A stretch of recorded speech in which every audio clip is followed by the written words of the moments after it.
नमस्कार. आज आपण ह्या वनस्पतीबद्दल थोडीशी माहिती घेऊ. तर ही वनस्पती साधारणतः भरपूर ठिकाणी आढळते, पण हिचं नाव वगैरे कोणाला माहिती नाही. तर ह्या वनस्पतीची ओळख हिच्या फळापासून आणि फुलापासून होते. तर ह्या वनस्पतीचं नाव गोविंद फळ आणि गावाकडे हिला वाघनकी असे पण म्हणतात.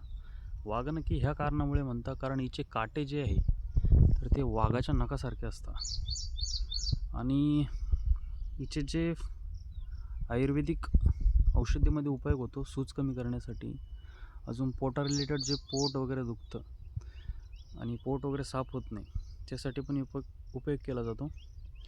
आणि विशेषतः दंश, कोणत्याही प्रकारचा दंश असला साधारणतःपणे 43% लगेच आराम भेटतो. अजून कोणाला जर याच्याबद्दल माहिती पाहिजे असेल तर आपण कमेंट करू शकता. धन्यवाद.